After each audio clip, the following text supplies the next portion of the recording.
नमस्कार प्रिय विद्यार्थियों, आज आपका पुण्य इस हिंदी की कक्षा में आप लोगों का SVE चैनल पर बहुत बहुत स्वागत है। बच्चों, इससे पूर्व मैंने आपको हिंदी के अंदर क्रिया पढ़ाई, क्रिया के बाद विशेषण पढ़ाए और कक्षा 10 का एक और नया पाठ कारक हम आप लोगों को आज बताने जा रहे हैं। तो कारक को सीखने से पहले आप ध्यान रखेंगे कि वीडियो को पूरा देखेंगे। मैं कारक आपको ऐसा पढ़ा करके जाऊंगा कि आप कभी भी कारक को भूलेंगे नहीं। आप लोगों को मैं इसे शानदार तरीके से बताऊंगा कि आप लोग कभी रटेंगे नहीं, समझेंगे और मेरी बात को अच्छे से ध्यान रखेंगे। तो बच्चों, हम बातचीत करते हैं कारक की कि कारक कहते किसे हैं। कारक किसे कहा जाता है? तो आप लोग ध्यान रखेंगे कि क्रिया के साथ संबंध स्थापित करने वाले शब्दों को किसे कहा जाता है?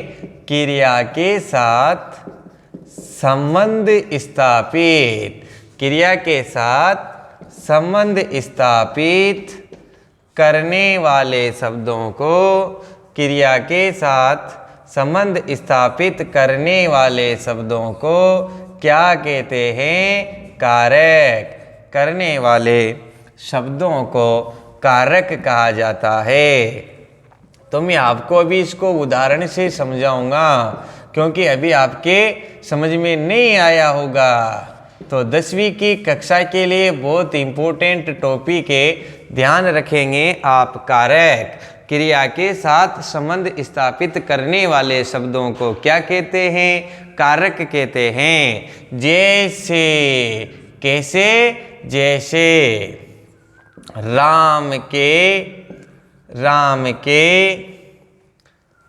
घरे जाओ, राम के घरे जाना है। तो ये जाना जो क्रिया है बच्चों, ये जाना क्रिया के साथ संबंध स्थापित कौन कर रहा है? के। क्रिया के साथ संबंध स्थापित करने वाले शब्दों को ही क्या कहते हैं? हम कारक कहते हैं। और लेकिन आप लोग ध्यान रखेंगे, राम के घर जाना है, तो यहाँ पर क्रिया के साथ संबंध स्थापित कौन कर रहा है? के। तो के तो यहाँ पर कारक है नहीं, क्योंकि कारक तो आपने सुने होंगे कर्ता ने कर्म को करण से। तो आप लोग ध्यान रखेंगे, ये क्या है? परसर्ग। क्या है बच्चों? ये परसर्ग। जैसे कर्ता ने, तो कर्ता का परसर्ग क्या होगा? ने। कर्म को, तो कर्म का परसर्ग क्या होगा? को। रटना ही नहीं है, मैं अभी 1 मिनट में सब समझा दूंगा आपको। बिल्कुल, जिसको कर्ता ने कर्म को करण से याद नहीं है, वो भी इस कक्षा को देखते रहिए, उनको कर्ता ने कर्म को करण से यूं ही याद हो जाएंगे। तो वापस ध्यान रखेंगे, क्रिया के साथ संबंध स्थापित करने वाले शब्दों को कारक कहा जाता है। और इस वाक्य में राम के घर जाना है, या रामलाल के पिताजी हैं, या कुछ भी उदाहरण ले लो, हम बीच में ये जो लगते हैं चिन्ह, इनको हम कारक चिन्ह भी कहते हैं। आप ध्यान रखेंगे, इनको हम क्या कहते हैं? कारक चिन्ह। इनको बच्चों कारक चिन्ह और परसर्ग दोनों क्या होते हैं? ये की होते हैं, ये चलते हैं विभक्ति से। किसे चलते हैं? विभक्ति से। तो आपको तो इतना ऐसे पढ़ना ही नहीं है, मेरे एक उदाहरण को ध्यान रखेंगे, उससे आपको मैं सारे कारक सिखा दूंगा। एक बार पुनः देख लेंगे।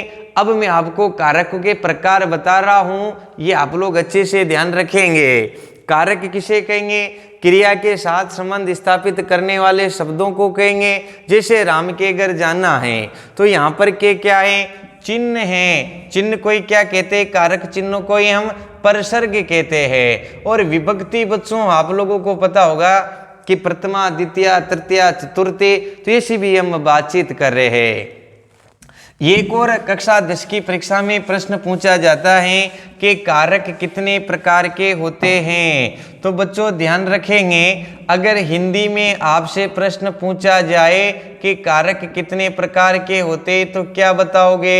8 प्रकार के। और आपसे यही प्रश्न किस में पूछ लिया जाएगा? संस्कृत में। तो फिर कारक कितने प्रकार के होंगे? 6 प्रकार के। संस्कृत के अंदर बच्चों संबोधन कारक को और साथ में संबंध कारक को, क्योंकि संबोधन और संबंध में क्रिया नहीं होती है, कर्ता का क्रिया के साथ संबंध नहीं बताया जाता है, इसलिए इनको संस्कृत में कारक नहीं माना जाता है। इनको संस्कृत में प्रतिपदिकार्थ परिमाण वचन मात्रे प्रथमा, संस्कृत के कारकों में एक सूत्र चलता है कि प्रतिपदिकार्थ परिमाण वचन मात्रे प्रथमा, तो इनको वहां पर ले लिया जाता है प्रथमा में। तो हिंदी में कारक कितने होते हैं? 8। संस्कृत में कारक कितने होते हैं? 6। अब हम सिखा रहे हैं आपको हिंदी में कारकों का प्रकार। इस क्लास में मैं केवल आपको कारकों का प्रकार परसर्ग बता करके जाऊंगा और आप कभी नहीं भूलेंगे। कल से ही मैं एक एक कारक आपको पढ़ाऊंगा।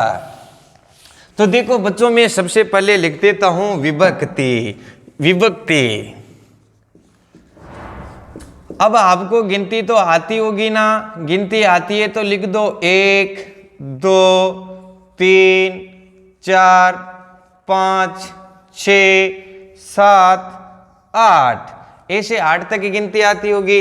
यहां पर हम लिख देंगे कारक। क्या लिख देंगे? कारक। बच्चों यहां पर हमें लिखना होगा परसर्ग। क्या लिखना है? परसर्ग। और यहां पर आपको लिखना है उदाहरणें। और अगर आपने ये वीडियो पूरा देख लिया तो आप ध्यान रखेंगे, कभी कारक भूलेंगे नहीं। मैं थोड़ा इनको है ना इसमें लिख देता हूं, नहीं तो आप सोचेंगे कि 1 2 लिख रखा है। प्रथमा इस प्रकार लिख देते हैं, द्वितीया, तृतीया, तृतीया के बाद चतुर्थी। बस आपको बस ये गिनती ध्यान रखनी है। चतुर्थी के बाद बच्चों क्या होगा? पंचमी। पंचमी के बाद आप तो जानते ही हैं क्या आती है? षष्ठी। षष्ठी के बाद सभी जानते हैं क्या आती है? सप्तमी। और सप्तमी के बाद बच्चों क्या आती है? अष्टमी। अब मैं बहुत सारे बच्चों से पूछूं कि कारक कितने प्रकार के होते हैं, कारकों के नाम बताओ, तो बहुत सारे बच्चे कर्ता ने कर्म को कर्ण से संप्रदान के का के करने लग जाएंगे, रुक जाएंगे। तो आप इनको सबको भूल जाओ। और ये एक उदाहरण ध्यान रखो रामलाल, और ये एक ध्यान रखो गधा। एक रामलाल था जिसके पास क्या था? वह गधा लेने चला गया। और रामलाल और गधे की मैं कहानी कह रहा हूं जिससे आपको सारे के सारे कारक याद रह जाएंगे। सबसे पहले बच्चों आप ध्यान रखेंगे कि रामलाल ने गधा खरीदा। देखो रामलाल ने गधा खरीदा। रामलाल ने क्या किया बच्चों? गधा खरीदा। तो यहाँ पर रामलाल कौन है? गधा खरीदने का कार्य कौन कर रहा है? रामलाल। तो सब्जेक्ट को क्या कहते हैं? कर्ता। तो ये रामलाल काम कर रहे हैं, खरीदने का काम कौन कर रहे हैं? कर्ता। मैं क्रिया में बता चुका, वीडियो जाकर के देख लो। और इस खरीदना क्रिया कर रहे हैं, कौन कर रहे हैं? रामलाल। लेकिन इस खरीदना क्रिया के साथ संबंध स्थापित कौन कर रहा है? ने। और ध्यान रखेंगे रामलाल क्या है? यहाँ पर कर्ता। तो कर्ता के साथ कौन सा चिन्ह या प्रसर्ग आता है? ये आप यहां से सीख लेंगे। कर्ता के साथ क्या आता है? ने। तो रामलाल ने मतलब कर्ता ने। तो आप डायरेक्ट ध्यान रख लेंगे पहला कारक कौन सा होगा? कर्ता। प्रसर्ग क्या हो जाएगा? ने। अब बच्चों रामलाल ने गधा तो खरीदा, लेकिन रामलाल ने गधे को पीटा। रामलाल वो तो था ही गधा, इसलिए रामलाल ने क्या किया बच्चों? गधे को पीटा। आप मत पीटना। रामलाल ने गधे को पीटा। अब देखो बच्चों रामलाल क्या है? यहाँ पर मैंने बता दिया ऊपर क्या है? कर्ता। कर्ता के साथ क्या लग गया? ने। और गधा क्या है? यहाँ पर क्रिया में बता दिया मैंने। गधा क्या है? गधा यहाँ पर कर्म होगा, ऑब्जेक्ट। और पीटना क्या है? क्रिया। क्योंकि पहले वीडियो देख लो, समझ में नहीं आ रहा हो तो पूरा समझ में आ जाएगा। गधा क्या है? ऑब्जेक्ट है। और पीटना क्या है? पीटना क्या है? क्रिया। तो आप ध्यान रखेंगे किसको पीटा? गधे को पीटा। तो गधा क्या है यहाँ पर बच्चों? ऑब्जेक्ट है। और ऑब्जेक्ट को हम क्या कहते हैं? कर्म। क्या कहते हैं? कर्म कहते हैं। तो रामलाल क्या है इसमें? कर्ता। कर्ता के साथ चिन्ह क्या है? ने। गधा क्या है? कर्म। और गधे के साथ कर्म के साथ क्या आया? को। तो फिर द्वितीय विभक्ति हो जाएगी हमारी कर्म को। बात समझ में आ रही है ना। सबसे पहले तो रामलाल ने गधा खरीदा, तो रामलाल करता तो कर्ता के साथ ने, फिर गधे को पीटना जो क्रिया कर रहा है, किसको पीट रहे हैं, गधे को, तो गधा क्या है, कर्म, और कर्म के साथ क्या लग गया, को, गधे को, कर्म को। अब देखो आगे ध्यान रखो, अभी तो यही कहा है गधे को पीटा, अब देखो गधे को किससे पीट रहा है, तो रामलाल ने, किसने, रामलाल ने गधे को, किसको बच्चों, गधे को किससे पीटा रे, डंडे से, किसे पीटा, डंडे से पीटा। ध्यान रखेंगे, सबसे पहले रामलाल ने गधा खरीदा, रामलाल ने गधा खरीदने के बाद उसको पीटा, लेकिन किससे पीटा, डंडे से पीटा। तो वापस रिवाइज कर लेंगे, रामलाल करता तो कर्ता के साथ ने, गधा कर्म तो कर्म के साथ को, लेकिन पीटना क्रिया किसे कर रहे हैं, डंडे से, और डंडा क्या है यहाँ पर, साधन है। कर्ता किसी भी कार्य को करने के लिए साधन का प्रयोग करेगा, तो उस साधन में बच्चों क्या होता है, करण कारक होता है, और साधन के साथ हमेशा क्या आती है, से। तो आप लोग ध्यान रखेंगे, करण कारक, और कर्ण के साथ क्या लग जाएगा, से। इसको बहुत सारे रूप में हम लिख देते हैं, के द्वारा, कर्ण से के द्वारा। कल मैं आपको एक एक कारक बताऊंगा जब इसकी और विस्तार से बात करूंगा, अभी आपको बस सिखा करके जाऊंगा। तो रामलाल ने, कर्ता ने गधे को, कर्म को डंडे से, कर्ण से पीटा। अब आपको भी पीट दे तो पिताजी कुछ न कुछ लेकर के आते हैं, आपको पुचकारते हैं, पुचकारते हैं कि नहीं पुचकारते, पुचकारते हैं। तो रामलाल भी, रामलाल पीटने के बाद क्या कर रहे हैं, रामलाल गधे के लिए, किसके लिए, गधे के लिए क्या लाया रे बच्चों, चारा। देखो ध्यान रखेंगे, रामलाल गधे के लिए क्या लाया, चारा लाया। अब चारा लाने का काम कौन कर रहा है, रामलाल।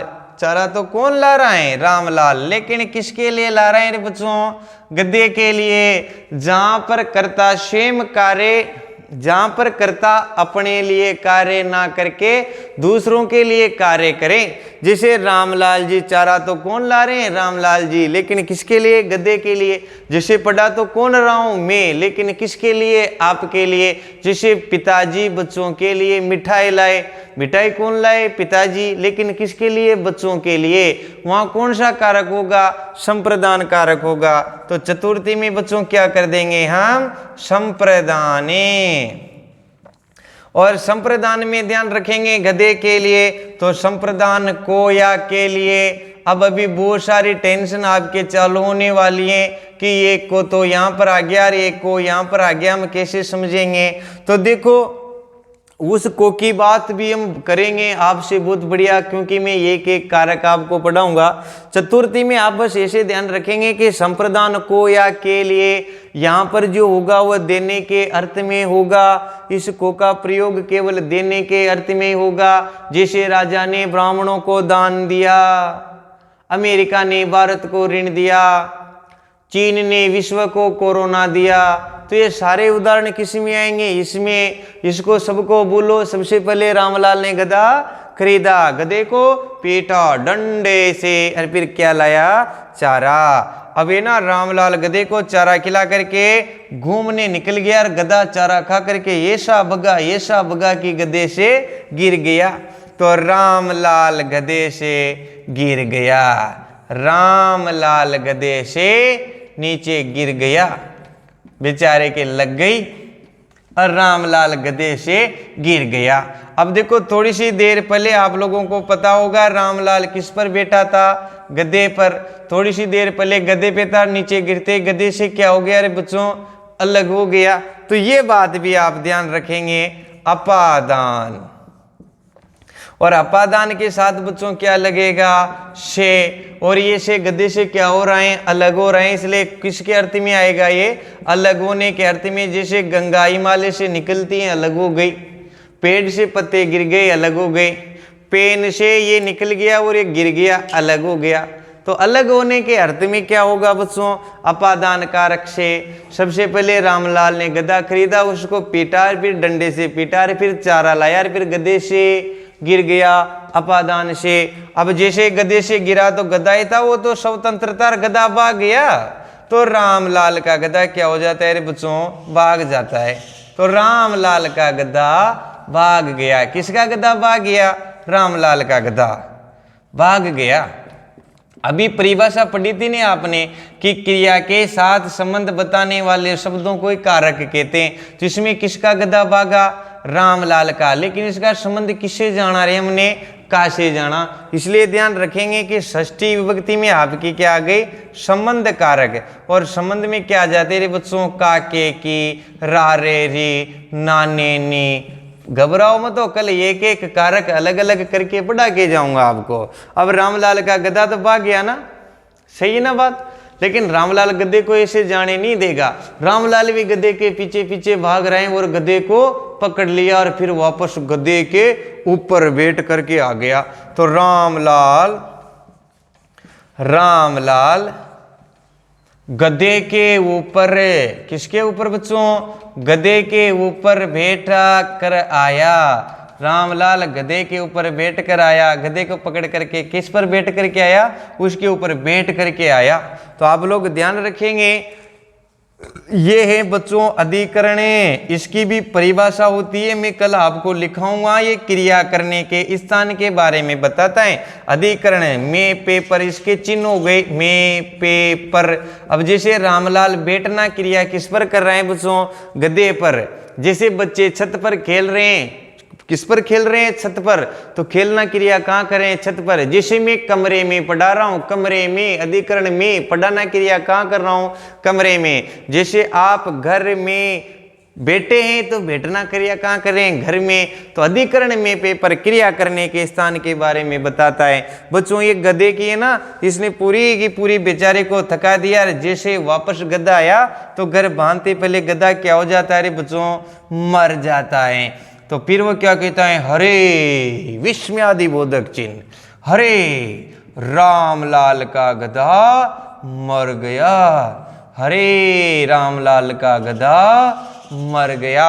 अब ये देखो, ये बात मैं किसी से कह रहा हूं ना, आपसे कह रहा हूं ना, तभी तो मैंने हरे किया, गधा मर गया। तो हरे क्या है, यहाँ पर एक विस्मयादि बोधक शब्दों से मैं कह रहा हूं, जहां पर चिन्ह भी लगा दिया। तो आप ध्यान रखेंगे, लास्ट का कारक होता है बच्चों संबोधने। कौन सा होता है, संबोधने। और हरे, इसमें हे, हरे, हो इत्यादि आते हैं, ये भी बच्चों आप लोग ध्यान रखेंगे। और इसमें विस्मयादि बोधक चिन्ह का भी क्या किया जाता है, प्रयोग किया जाता है। तो ये थी बच्चों कारक को जानने की छोटी सी सामान्य बात। कल हम एक एक कारक को करके नेक्स्ट की क्लास में आगे पढ़ेंगे। अगर बच्चों आपको हमारी क्लास पसंद आई हो तो इस चैनल को सब्सक्राइब कर ले एवं अपने दोस्तों को भी शेयर करें। धन्यवाद।